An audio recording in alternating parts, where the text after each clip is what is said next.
क्या दोस्तों आपको पता है प्रति वर्ष वर्ल्ड हेरिटेज डे कब मनाया जाता है? हाल ही में सुर्खियों में रही फिल्म द डिसाइपल किस भाषा की फिल्म है? भगोड़े व्यापारी नीरव मोदी ने किस बैंक के साथ धोखाधड़ी की है? ऐसे ही 13 बड़ी खबरों को कवर करते हुए हमने आज का बोले तो 18 अप्रैल 2021 का करंट अफेयर का वीडियो तैयार किया है। क्वालिटी की दृष्टि से बेस्ट यह वीडियो, आप लास्ट तक देखें। लास्ट में मैं आपसे एक क्वेश्चन पूछूंगा जिसका आंसर आपको नीचे कमेंट बॉक्स में देना है। और अभी तक आपने हमारी GK 2020 चैनल को सब्सक्राइब नहीं किया है तो सब्सक्राइब कीजिए, पास में जो बेल आइकन है उसे भी प्रेस कर दीजिए, क्योंकि आने वाले हर एक वीडियो की अपडेट आपको सबसे पहले मिले। चलिए बिना वक्त गवाए हम स्टार्ट करते हैं पहले क्वेश्चन से। पहला क्वेश्चन, हाल ही में विश्व विरासत दिवस कब मनाया गया? प्रति वर्ष वर्ल्ड हेरिटेज डे मनाया जाता है 18 अप्रैल को। ओहो, आज है 18 अप्रैल यानी कि वर्ल्ड हेरिटेज डे, यानी कि इस क्वेश्चन का सही आंसर है ऑप्शन डी 18 अप्रैल वर्ल्ड हेरिटेज डे। हिंदी में बोले तो विश्व विरासत दिवस आज मनाया जा रहा है। तो इनसे जुड़े हुए और भी क्वेश्चन बन सकते हैं। क्वेश्चन कौन कौन से बन सकते हैं? विश्व भर में विश्व धरोहर दिवस किसके द्वारा मनाया जाता है? तो यह दिवस international council on monuments and sites के द्वारा यह महत्वपूर्ण दिवस मनाया जाता है। और वर्ष 2020 के लिए वर्ल्ड हेरिटेज डे की थीम क्या थी? पिछले साल 2020 में वर्ल्ड हेरिटेज डे की थीम थी साझा संस्कृति, साझा विरासत, साझा जिम्मेदारी। इंग्लिश में बोले तो shared cultures, shared heritage and shared responsibility 2020 की थीम। लेकिन इनसे भी इंपॉर्टेंट क्वेश्चन यह बन सकता है कि वर्ल्ड हेरिटेज डे 2021 की थीम क्या रखी गई है? तो यह क्वेश्चन आपको याद रखना है। वर्ष 2021 के लिए विश्व धरोहर दिवस की थीम क्या है? तो इस साल की थीम है कॉम्प्लेक्स पास्ट डाइवर्स फ्यूचर्स। क्या? वर्ल्ड हेरिटेज डे 2021 की थीम एक बार मैं फिर से पढ़ता हूं, complex past diverse futures. Okay, और यह दिवस किस उद्देश्य से मनाया जाता है? तो उद्देश्य है वैश्विक स्तर पर सांस्कृतिक विरासत की विविधता के महत्व के बारे में जागरूकता पैदा करना तथा भविष्य के लिए संरक्षित करना। और किस देश में सबसे ज्यादा वर्ल्ड हेरिटेज साइट है? तो इसका आंसर आएगा इटली। इटली देश में सबसे अधिक संख्या में विरासत स्थल है। कितने हैं? 54 वर्ल्ड हेरिटेज साइट है इटली देश में। तो मैं आपसे क्वेश्चन पूछना चाहूंगा कि हमारे भारत देश में वर्ल्ड हेरिटेज साइट्स की संख्या कितनी है? आपको याद है? नीचे कमेंट सेक्शन में लिखिए। और अपने अपने स्टेट में कौन कौन सी वर्ल्ड हेरिटेज साइट है वो भी आप नीचे कमेंट सेक्शन में लिख सकते हैं, क्योंकि इसी की वजह से आपको लंबे अरसे तक याद भी रहेगा। तो दोस्तों यह तरीका अच्छा है ना? ओके, और हमारा यह तरीका आपको अच्छा लगता है तो इस वीडियो को लाइक कीजिए और आपके दोस्तों को इस वीडियो की लिंक शेयर कीजिए। चलिए दूसरे क्वेश्चन की ओर बढ़ते हैं। हाल ही में सुर्खियों में रही द डिसाइपल किस भाषा की फिल्म है? पहले तो आप इमेज में देखिए, यह है फिल्म का पोस्टर जिसका नाम है द डिसाइपल। किस भाषा की फिल्म है? मराठी भाषा की एक फिल्म है द डिसाइपल, यानी कि इस क्वेश्चन का सही आंसर है मराठी। लेकिन यह फिल्म हाल ही में सुर्खियों में क्यों आई? तो देखो, फिल्म निर्देशक चैतन्य ताम्हाणे की मराठी फिल्म द डिसाइपल को 77वें प्रतिष्ठित वेनिस फिल्म फेस्टिवल में प्रीमियर के लिए चुना गया है और इसीलिए द डिसाइपल सुर्खियों में आई है। और इस फिल्म के निर्देशक कौन है? तो नाम मत भूलिएगा, चैतन्य ताम्हाणे। और चैतन्य ताम्हाणे की मराठी फिल्म द डिसाइपल को 77वें प्रतिष्ठित वेनिस फिल्म फेस्टिवल में प्रीमियर के लिए चुना गया है। और वेनिस फिल्म फेस्टिवल में 19 साल बाद किसी भारतीय फिल्म का नंबर लगा है, इसीलिए भी यह फिल्म काफी महत्वपूर्ण बन जाती है कि 19 साल बाद किसी भारतीय फिल्म का नंबर इस फेस्टिवल में लगा है। तो वेनिस फिल्म फेस्टिवल की बात करें, कोरोना वायरस के इस डरावने माहौल में यह पहला फिल्म महोत्सव होगा जिसको सोशल डिस्टेंसिंग और स्वास्थ्य संबंधी सावधानियों का सख्त ध्यान रखते हुए खुले आसमान के नीचे संपन्न किया जाएगा। जी हाँ, कोविड-19 के खतरे की वजह से इसे इसी तरह के प्लेस में रखा जाएगा कि जहां सोशल डिस्टेंसिंग का पालन हो और स्वास्थ्य संबंधी सावधानियों का सख्त ध्यान रखा जाए। और ऐसे स्थान पर यह आयोजित होगा वेनिस फिल्म फेस्टिवल। कब आयोजित होगा? इस फिल्म फेस्टिवल की शुरुआत 2 सितंबर से होगी और यह 12 सितंबर तक जारी रहेगा। और हाल ही में द डिसाइपल जो फिल्म सुर्खियों में आई है, तो पहले तो इमेज में देखिए, द डिसाइपल फिल्म के निर्देशक जिसका नाम है चैतन्य ताम्हणे, इमेज में आप देख सकते हैं चैतन्य ताम्हणे की द डिसाइपल फिल्म भारतीय शास्त्रीय संगीत की दुनिया पर आधारित है। तो यह किसी बेस पर स्टोरी बनी है वो भी मैं आपको बता रहा हूं कि द डिसाइपल फिल्म भारतीय शास्त्रीय संगीत की दुनिया पर आधारित है और यह एक गायक की शुरुआत से लेकर अंत तक की यात्रा को दर्शाती है जो मुंबई में गायन की जन्मती नई दुनिया से लड़ता है। तीसरा क्वेश्चन, हाल ही में वस्तुओं और सेवाओं की खरीद के लिए क्रिप्टो करेंसी के उपयोग पर प्रतिबंध किसने लगाया? क्रिप्टो करेंसी, हकीकत में यह कोई करेंसी नोट या करेंसी सिक्के नहीं है, बल्कि यह वर्चुअल है। इसकी प्रिंट भी नहीं होती, यानी कि आप मोबाइल के जरिए अपने मोबाइल में क्रिप्टो करेंसी खरीद सकते हैं। तो इसी तरह की यह एक वर्चुअल करेंसी जिसका नाम है बिटकॉइन, यह बिटकॉइन है और हमारे विश्व में ऐसी बहुत सी क्रिप्टो करेंसी है। तो हाल ही में वस्तुओं और सेवाओं की खरीद के लिए क्रिप्टो करेंसी के उपयोग पर प्रतिबंध लगा दिया है तुर्की देश ने, यानी कि इस क्वेश्चन का सही आंसर है तुर्की। कौन सा देश? तुर्की। दुनिया की सबसे पुरानी क्रिप्टो करेंसी का नाम क्या है? बिटकॉइन। इमेज में आप देख सकते हैं, हकीकत में यह कोई करेंसी नोट या करेंसी कॉइन नहीं है, लेकिन यह वर्चुअल है एक करेंसी। मैं इमेज के जरिए समझा रहा हूं। तो बिटकॉइन दुनिया की सबसे पुरानी क्रिप्टो करेंसी है और बिटकॉइन की कीमत में 4% से अधिक गिरावट आई। गिरावट क्यों आई? क्योंकि तुर्की के केंद्रीय बैंक ने देश में खरीद के लिए क्रिप्टो करेंसीज और क्रिप्टो एसेट्स के इस्तेमाल पर रोक लगा दी है। और हाल ही में बिटकॉइन की कीमत $64,600 तक पहुंच गई थी। कितनी? $64,600 तक यह बिटकॉइन की कीमत पहुंच गई थी। और भारतीय रुपयों के हिसाब से देखा जाए तो अब एक बिटकॉइन की कीमत करीब 48.5 लाख रुपए तक हो गई थी। कितनी? 48.5 लाख रुपए, यानी कि एक बिटकॉइन। और बिटकॉइन की बात आती है तो बिटकॉइन के बारे में मैं आज आपको पूरा इतिहास समझा रहा हूं। बिटकॉइन एक तरह की क्रिप्टो करेंसी है। क्रिप्टो का मतलब होता है गुप्त। क्या? गुप्त। और यह एक डिजिटल करेंसी है जो क्रिप्टोग्राफी के नियमों के आधार पर काम करती है। और बिटकॉइन की सबसे खास बात यह है कि डिजिटल होने की वजह से आप इसे छू नहीं सकते। जी हाँ, यह डिजिटल होने की वजह से आप इसे छू नहीं सकते। और बिटकॉइन की शुरुआत 2009 में हुई थी और बिटकॉइन की कीमत लगातार बढ़ती जा रही है और वो हमारे विश्व की अर्थव्यवस्था के लिहाज से एक चिंता का विषय भी माना जा रहा है। और बात करें तुर्की देश की, क्योंकि तुर्की देश ने यह क्रिप्टो करेंसी पर रोक लगा दी है, तो तुर्की कहां पर है मैप में? आप यहां देखिए कि यह है विश्व का मैप और यहां पर है हमारा भारत। यहां से पाकिस्तान आगे बढ़ते जाए तो यहां अरब जगत के देश और यहां पर है यह तुर्की। तुर्की की कैपिटल का नाम क्या है? अंकारा। तुर्की की करेंसी है नई तुर्किश लीरा। क्या? नई तुर्किश लीरा। और तुर्की के वर्तमान राष्ट्रपति कौन है? रजब तैयब एर्दोगान। इमेज में आप देख सकते हैं। चौथा क्वेश्चन, हाल ही में state of world population report 2021 किसने जारी की? पहले तो इस रिपोर्ट का नाम आप ध्यान से पढ़िए, state of world population report 2021, जिसे जारी किया है UNFPA ने। यानी कि इस क्वेश्चन का सही आंसर है ऑप्शन सी, संयुक्त राष्ट्र जनसंख्या कोष।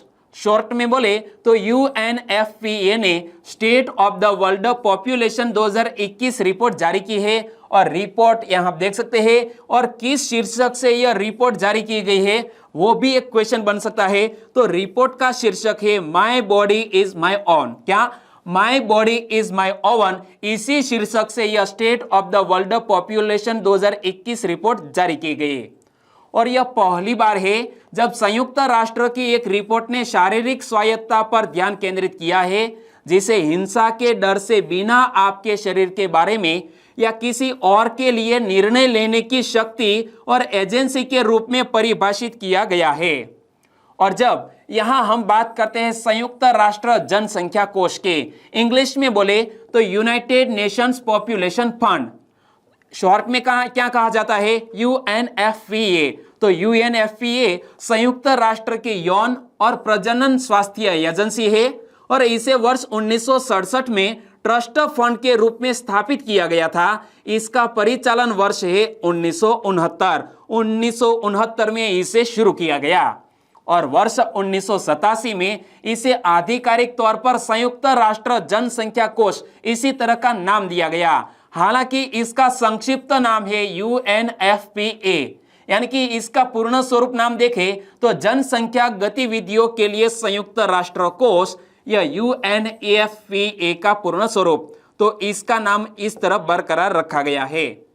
पांचवा क्वेश्चन, हाल ही में विश्व आवास दिवस कब मनाया गया? प्रति वर्ष वर्ल्ड वॉइस डे मनाया जाता है अप्रैल, लेकिन अप्रैल में कब? 16 अप्रैल को विश्व आवास दिवस वर्ल्ड वॉइस डे मनाया गया। यानी कि इस क्वेश्चन का सही आंसर है 16 अप्रैल। इमेज में आप देखिए क्या लिखा है, वर्ल्ड वॉइस डे कब मनाया जाता है? 16 अप्रैल को।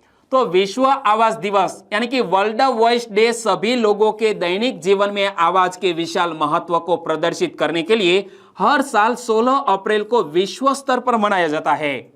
और यह दिन एक वैश्विक वार्षिक कार्यक्रम है जो मानव आवाज की असीम सीमाओं को पहचानने के लिए समर्पित है। और प्रति वर्ष इसकी एक थीम भी तय की जाती है। वर्ल्ड वॉइस डे 2021 की थीम क्या रखी गई है? तो यहां पढ़ सकते हैं, वन वर्ल्ड मेनी वॉइसेस। क्या इस साल 2021 के यह वर्ल्ड वॉइस डे की थीम रखी गई है, one world many voice. Okay, विश्व आवास दिवस की शुरुआत 1999 में ब्राजील देश के राष्ट्रीय आवास दिवस के रूप में की गई थी। कहां? ब्राजील के राष्ट्रीय आवास दिवस के रूप में 1999 में यह महत्वपूर्ण दिवस की शुरुआत की गई और यह भाषण, भाषा विकृतिविदों, गायन, शिक्षकों और चिकित्सकों के लिए एक रैली का कारण बन गया था, जो Brazilian society of laryngology and voice का एक हिस्सा था। छठा क्वेश्चन, भगोड़े व्यापारी नीरव मोदी ने किस बैंक के साथ धोखाधड़ी की है? नीरव मोदी हाल ही में सुर्खियों में आए हैं। नीरव मोदी कौन है? एक भगोड़े व्यापारी है और वो हाल ही में ब्रिटेन देश में है और ब्रिटेन देश ने एक महत्वपूर्ण कदम उठाया है।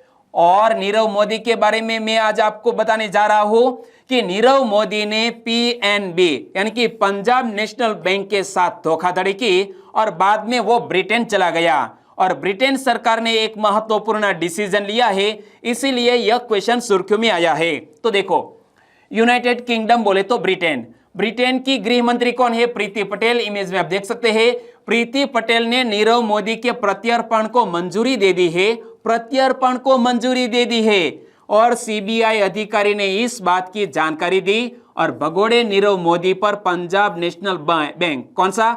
PNB से करीब $2 अरब की धोखाधड़ी का आरोप है। यानी कि पंजाब नेशनल बैंक के साथ नीरव मोदी ने तकरीबन $2 अरब की धोखाधड़ी की और नीरव मोदी के पास अपने प्रत्यर्पण के खिलाफ अपील करने के लिए 14 दिन का समय होगा। ब्रिटिश प्रधानमंत्री कौन है? Boris Johnson. इमेज में आप देख सकते हैं, बोरिस जॉनसन के भारत यात्रा से ठीक पहले ब्रिटिश गृह मंत्री ने नीरव मोदी के प्रत्यर्पण पर दस्तखत कर दिए हैं। हालांकि नीरव मोदी को ब्रिटिश हाई कोर्ट में अपील का अधिकार अभी भी बाकी है। सातवां क्वेश्चन, विनेश फोगट ने निम्न में से किस भार वर्ग में एशियाई कुश्ती चैंपियनशिप का अपना पहला गोल्ड मेडल जीता? पहले तो हमारी चैनल की ओर से विनेश फोगट को बहुत बहुत बधाई, क्योंकि उन्होंने इस इवेंट में, किस इवेंट में? एशियाई कुश्ती चैंपियनशिप में अपना पहला गोल्ड मेडल जीता और उन्होंने 53 किग्रा भार वर्ग में गोल्ड मेडल दिलाकर हमारे देश का गौरव बढ़ाया। यानी कि इस क्वेश्चन का सही आंसर है 53 किलोग्राम कैटेगरी में गोल्ड मेडल जीता है विनेश फोगट ने। टोक्यो ओलंपिक का टिकट हासिल कर चुकी भारतीय स्टार पहलवान विनेश फोगट ने 53 किग्रा भार वर्ग में एशियाई कुश्ती चैंपियनशिप का अपना पहला गोल्ड मेडल जीत लिया है। और उन्होंने खिताबी मुकाबले में किसको हराया? तो याद रखो, चीनी ताइपे की मैंग सुआन सिंह को हराकर यह गोल्ड मेडल अपने नाम किया। और एशियाई कुश्ती चैंपियनशिप में यह विनेश का पहला गोल्ड मेडल है। और इससे पहले विनेश फोगट ने इस चैंपियनशिप में अब तक 7 पदक हासिल किए थे, जिसमें 3 रजत पदक भी शामिल थे। और इसी के साथ हमारी एक और रेसलर जिसका नाम है अंशु मलिक, तो अंशु मलिक ने भी गोल्ड मेडल जीताकर हमारे देश का गौरव बढ़ाया है। अंशु मलिक को भी हमारे चैनल की ओर से हार्दिक बधाई। एशियाई कुश्ती चैंपियनशिप में अंशु मलिक ने स्वर्ण पदक जीतकर हमारे देश का गौरव बढ़ाया। और अंशु मलिक ने फाइनल में किसको हराया है? तो फाइनल में हराया है मंगोलिया की एक रेसलर, नाम थोड़ा डिफिकल्ट है, मैं ध्यान से पढ़ता हूं। मंगोलिया की रेसलर बत्सेत्सेग अल्टासेटसेग, क्या बत्सेत्सेग अल्टासेटसेग को हराकर स्वर्ण पदक जीतकर देश का नाम रोशन किया। और अंशु भी ओलंपिक कोटा हासिल कर चुकी है, यानी कि ओलंपिक में वो भी नजर आएगी अंशु मलिक। 8वां क्वेश्चन, हाल ही में 3 दिवसीय भारतीय वायुसेना कमांडरों का सम्मेलन 2021 कहां संपन्न हुआ? इमेज में आप देख सकते हैं, हाल ही में यह 3 दिवसीय भारतीय वायुसेना कमांडरों का सम्मेलन 2021 संपन्न हुआ है नई दिल्ली में। यानी कि इस क्वेश्चन का सही आंसर है न्यू दिल्ली। और भारतीय वायुसेना कमांडरों का सम्मेलन 2021 का विषय क्या रखा गया था? तो विषय रखा गया था रिओरिएंटिंग फॉर द फ्यूचर। क्या? रिओरिएंटिंग फॉर द फ्यूचर। इसी विषय के साथ यह सम्मेलन आयोजित किया गया। और कहां संपन्न हुआ है? नई दिल्ली में। और वायुसेना मुख्यालय वो भी कहां पर है? नई दिल्ली में वायुसेना मुख्यालय में यह सम्मेलन संपन्न हुआ। इस 3 दिवसीय सम्मेलन में भारतीय वायुसेना की सामरिक क्षमताओं को बढ़ाने के तरीकों और साधनों पर विस्तृत विचार विमर्श किया गया। और वायुसेना की 7 कमानों के air officers, commanding in chief और वायुसेना मुख्यालय से प्रमुख लोगों ने सम्मेलन में भाग लिया। 9वां क्वेश्चन, हाल ही में भारतीय वायुसेना को पहले हल्के बुलेट प्रूफ वाहनों का वितरण किसने किया? भारतीय वायुसेना को पहले हल्के बुलेट प्रूफ वाहनों का वितरण किया है अशोक लीलैंड ने। यानी कि इस क्वेश्चन का सही आंसर है अशोक लीलैंड। हिंदुजा की प्रमुख फर्म जिसका नाम है अशोक लीलैंड, अशोक लीलैंड ने शुक्रवार को कहा कि उसने लॉकहीड मार्टिन के साथ मिलकर भारतीय वायुसेना को पहली बार हल्के बुलेट प्रूफ वाहन दिए हैं। तो अशोक लीलैंड ने किसके साथ मिलकर यह बुलेट प्रूफ व्हीकल तैयार किए हैं? लॉकहीड मार्टिन के साथ मिलकर। और लाइट बुलेट प्रूफ वाहन, जिसे शॉर्ट में बोलते हैं लाइट बुलेट प्रूफ व्हीकल, तो यह LBPV लॉकहीड मार्टिन के CVNG यानी कि आम वाहन अगले जीन का एक अनुकूलित संस्करण है। इसे लॉकहीड मार्टिन से अशोक लीलैंड तक प्रौद्योगिकी के हस्तांतरण के तहत विकसित किया गया है, डेवलप किया गया है। लाइट बुलेट प्रूफ वाहन कीचड़, रेत, चट्टानों और उथले पानी में उच्च सड़क गतिशीलता है और यह पर्याप्त मिशन उपकरण ले जाने के लिए पर्याप्त कार्गो स्थान के साथ 6 के चालक दल को समायोजित कर सकता है। और अशोक लीलैंड के प्रबंध निदेशक और CEO कौन है? विपिन सोंधी। इमेज में आप देख सकते हैं, विपिन सोंधी अशोक लीलैंड के प्रबंध निदेशक एवं CEO यानी कि चीफ एग्जीक्यूटिव ऑफिसर। 10वां क्वेश्चन, हाल ही में रंजीत सिन्हा का निधन हो गया, वे कौन थे? इमेज में आप देख सकते हैं, रंजीत सिन्हा का निधन हो गया। वो एक पूर्व CBI प्रमुख थे। यानी कि इस क्वेश्चन का सही आंसर है ऑप्शन सी, पूर्व CBI प्रमुख, जिसे हिंदी में हम केंद्रीय अन्वेषण ब्यूरो भी कह सकते हैं। और CBI का पूर्ण स्वरूप क्या होता है? नीचे कमेंट सेक्शन में इंग्लिश में आपको लिखना है। तो CBI के पूर्व चीफ रहे रंजीत सिन्हा का हाल ही में निधन हो गया है। और CBI के महानिदेशक का पद संभालने से पूर्व वो भारत तिब्बत सीमा पुलिस यानी कि इंडो तिब्बत बॉर्डर पुलिस के निदेशक थे। और 1974 बैच के सेवानिवृत्त IPS अधिकारी थे, जिसका हाल ही में निधन हो गया है। तो आपको नाम नहीं भूलना है, रंजीत सिन्हा। 11वां क्वेश्चन, 2021 में भारत में मानसून सामान्य रहने का अनुमान किसने लगाया है? 2021 में भारत में मानसून सामान्य रहने का अनुमान लगाया है IMD ने, यानी कि इस क्वेश्चन का सही आंसर है IMD। और इसके साथ एक और भी मौसम का पूर्वानुमान लगाने वाली कंपनी है जिसका नाम है स्काईमेट। स्काईमेट ने कहा है कि 2021 में भारत में मानसून अच्छा रहेगा और IMD ने कहा है कि भारत में मानसून सामान्य रहेगा 2021 में, जिसे IMD हिंदी में कहे तो भारतीय मौसम विज्ञान विभाग। भारतीय मौसम विज्ञान विभाग के अनुसार देश में दक्षिण पश्चिम मानसून की वर्षा 96 से 104% तक सामान्य रहने की संभावना है। और इस वर्ष एक उन्नत और सार्वभौमिक रूप से स्वीकृत मल्टी मॉडल अनअसेंबल पूर्वानुमान प्रणाली का उपयोग किया गया है, जिसमें विश्व के अलग अलग जलवायु मॉडल भी शामिल है। और हमारे विज्ञान प्रौद्योगिकी और पृथ्वी विज्ञान मंत्री कौन है? डॉक्टर हर्षवर्धन। डॉक्टर हर्षवर्धन हमारे और भी एक मंत्रालय के मंत्री है, वो आपको याद होगा क्योंकि मैंने आपको कई बार बताया है। ओके, 12वां क्वेश्चन, हाल ही में काकरला सुब्बा राव का निधन हो गया। इमेज में आप देख सकते हैं काकरला सुब्बा राव का निधन हो गया। वे कौन थे? काकरला सुब्बा राव का निधन हो गया, वो एक भारत देश के रेडियोलॉजिस्ट थे, यानी कि इस क्वेश्चन का सही आंसर है रेडियोलॉजिस्ट। और हमारे देश के उपराष्ट्रपति एम वेंकैया नायडू ने भी काकरला सुब्बा राव के निधन पर शोक व्यक्त किया, जो एक जाने माने रेडियोलॉजिस्ट थे एवं पद्मश्री विजेता भी थे। तो उनके बारे में मैं आपको बताऊं, डॉक्टर काकरला सुब्बा राव वो एक रेडियोलॉजिस्ट थे। क्या थे? रेडियोलॉजिस्ट। और डॉक्टर काकरला को एक उत्कृष्ट अस्पताल प्रशासक भी थे, जो अपनी सत्यनिष्ठा, व्यावसायिक कुशलता, कठिन परिश्रम और अनुशासन के लिए जाने जाते थे। और भारत के प्रतिष्ठित नागरिक सम्मान यानी कि पद्मश्री से सम्मानित डॉक्टर काकरला को औषधि के क्षेत्र में अपना योगदान के लिए भी जाना जाता है और उन्हें हैदराबाद के निजाम चिकित्सा विज्ञान संस्थान को विकसित करने के लिए श्रेय दिया जाता है। 13वां क्वेश्चन, स्पेस एक्स क्रू 2 द्वारा नासा कितने अंतरिक्ष यात्रियों को अंतरराष्ट्रीय अंतरिक्ष स्टेशन पर भेजेगी? स्पेस एक्स क्रू 2 द्वारा नासा तकरीबन 4 अंतरिक्ष यात्रियों को अंतरराष्ट्रीय अंतरिक्ष स्टेशन पर भेजेगी, यानी कि इस क्वेश्चन का सही आंसर है 4। और 4 अंतरिक्ष यात्री इमेज में आप देख सकते हैं। तो नासा का पूर्ण स्वरूप क्या होता है? National aeronautics and space administration, यानी कि नासा द्वारा 4 अंतरिक्ष यात्रियों को अंतरराष्ट्रीय अंतरिक्ष स्टेशन के लिए विश्व पृथ्वी दिवस पर भेजेगा। यानी कि विश्व पृथ्वी दिवस कब मनाया जाता है? 22 अप्रैल को। और 22 अप्रैल को नासा या 4 अंतरिक्ष यात्रियों को वहां पर भेजेगा और नासा स्पेस एक्स के साथ मिलकर इस मिशन को लॉन्च करेगी।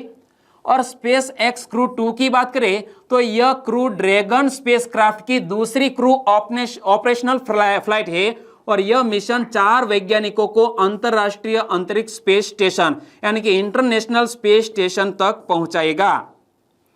और अंतरराष्ट्रीय अंतरिक्ष स्टेशन की यात्रा करने वाले अंतरिक्ष यात्री नासा, यह अमेरिका की अंतरिक्ष एजेंसी, जाक्सा जापान की अंतरिक्ष एजेंसी और ESA से है। क्या? ESA से है। तो आप याद रखो कि जाक्सा जापानी स्पेस एजेंसी है और ESA यूरोपियन स्पेस एजेंसी है। यूरोपियन स्पेस एजेंसी जिसे हम ESA कह सकते हैं। और स्पेस एक्स की बात करें तो यह एक अमेरिकी एरोस्पेस निर्माता और अंतरिक्ष परिवहन सेवा कंपनी है। इसका मुख्यालय अमेरिका के कैलिफोर्निया के हॉथॉर्न में है। कहां पर? हॉथॉर्न में। और इसकी स्थापना वर्ष 2002 में एलन मस्क ने की थी। और स्पेस एक्स दुनिया की पहली निजी कंपनी थी जिसने रॉकेट को पृथ्वी पर वापस लैंड करवाया था। और दोस्तों अब बात करते हैं कल के वीडियो के क्वेश्चन की। तो कल मैंने आपसे क्वेश्चन पूछा था, निम्न में से कौन सा युद्ध अभ्यास भारत बांग्लादेश के साथ आयोजित नहीं करता है? भारत नेपाल के साथ सूर्य किरण नामक युद्ध अभ्यास आयोजित करता है। किस देश के साथ? तो एक्सरसाइज सूर्य किरण हम नेपाल देश के साथ आयोजित करते हैं, बांग्लादेश के साथ नहीं। तो कौन सा ऑप्शन? तो सूर्य किरण। हम संप्रीति अभ्यास, टेबल टॉप और INBN कॉर्पेट ये तीनों अभ्यास बांग्लादेश के साथ आयोजित करते हैं और सूर्य किरण नेपाल देश के साथ। तो हमारा आंसर बन जाता है ऑप्शन ए। लगभग सभी दोस्तों ने इसका सही जिक्र किया है, सूर्य किरण नेपाल देश के साथ आयोजित करते हैं। तो विश्व मेवाड़ा ने इसके बारे में बहुत ही डिटेल में बताया। अभिनंदन विश्व मेवाड़ा जी। झाला देवेंद्र सिंह, आपका आंसर बिल्कुल सही है। सूर्य किरण, नेपाल देश के साथ। नीलोफर मीर, धन्यवाद। चौधरी विकास ने भी इस क्वेश्चन का बिल्कुल सही आंसर दिया। तो आकाश अनुपम ने इस क्वेश्चन का आंसर तो दिया, साथ साथ डिटेल में बताया है। तो मैं आपसे भी गुजारिश करना चाहूंगा कि आप भी कमेंट पढ़ लीजिए, क्योंकि आपके ज्ञान में बढ़ोतरी होगी। और संदीप पटेल ने भी डिटेल में बताया। तो कीप साकरिया फ्रॉम गुजरात के सुरेंद्रनगर से, आपका आंसर बिल्कुल सही। और मैंने बीच में कल वीडियो में क्वेश्चन पूछा था, हरदीप सिंह पुरी किस मंत्रालय के मंत्री है, तो उन्होंने इस क्वेश्चन का सही आंसर दिया है, यानी कि बहुत ही ध्यान से उन्होंने यह वीडियो देखा। तो परेश लादवाजे, बिल्कुल सही आंसर है। सूर्य किरण, नेपाल देश के साथ। और महेश मोहानिया, उन्होंने कल मैंने बात की थी ना कि भारत में किन दो स्थानों के बीच पहली रेलवे दौड़ी थी, मुंबई और थाने के बीच, और इनके बारे में डिटेल में बताया है, कितने किलोमीटर किस साल में दौड़े। तो महेश जी, आपको बहुत बहुत धन्यवाद। और आज के वीडियो का क्वेश्चन ये रहा स्क्रीन पर। हाल ही में विश्व हीमोफीलिया दिवस कब मनाया गया? और मैं आपसे पूछना चाहूंगा कि विश्व हीमोफीलिया दिवस इस साल जो मनाया गया, इसकी थीम क्या रखी गई है? ओह दोस्तों, यहाँ आंसर तो मेरे गलती से यहाँ रेड कलर हो गया है, यानी कि विश्व हीमोफीलिया दिवस मनाया जाता है 17 अप्रैल को। तो मैं आपके लिए क्वेश्चन बदल देता हूं। मैंने क्वेश्चन पूछ लिया है, विश्व हीमोफीलिया दिवस 2021 की थीम क्या रखी गई है? यह आंसर आपको नीचे कमेंट बॉक्स में लिखना है। ओके, कल मिलेंगे, तब थीम के बारे में चर्चा करेंगे। और वीडियो वाकई में अच्छा लगा है, हेल्पफुल लगा है, तो आपके दोस्तों को फेसबुक, व्हाट्सएप या टेलीग्राम के जरिए इस वीडियो की लिंक शेयर करना मत भूलिएगा। बस छोटी सी उम्मीद के साथ वीडियो खत्म करते हैं। कल मिलेंगे एक नए करंट अफेयर वीडियो के साथ। तब तक के लिए टेक केयर एंड जय हिंद।